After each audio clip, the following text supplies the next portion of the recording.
السلام عليكم الزلفلاون، اهلا وسهلا ومرحبا بكم في قناتكم الرياضيه والاخباريه جياسكا اخبار تيفي، وكذلك القناه الثانيه جياسكا اخبار التي تاتيكم دائما بالحصري والجديد على اخبار شبيبه القبائل في كلتا القناتين.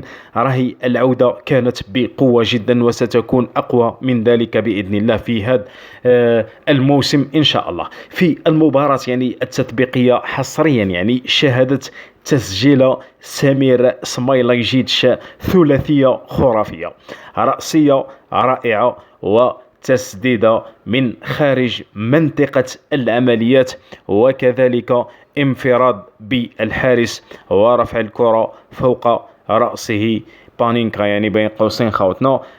صراحة سمير سمايلاجيتش هو اللي كان من رجل المباراة التطبيقية، هو اللي كان رجل سمير سمايلاجيتش كان رجل المباراة التطبيقية بثلاثية وثلاث أهداف رائعة جدا. نتمنى له إن شاء الله كل التوفيق يا ربي، هذا اللاعب اللي نتمنى أنه يمد إضافة كبيرة لشبيبة القبائل هذا الموسم إن شاء الله.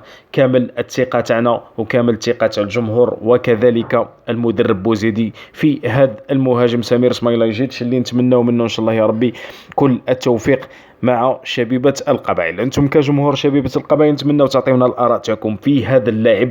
ما رأيكم في اللاعب سمير سمايلاجيتش؟ هل سيقدم هذا الموسم إضافة مليحة وإضافة تكون لفائدة شبيبة القبائل، أم ماذا سيكون؟ كل هذه الآراء في التعليقات. نتمنى أنكم أنتم كجمهور شبيبة القبائل أنتم اللي تحكموا وأنتم اللي تتكلموا.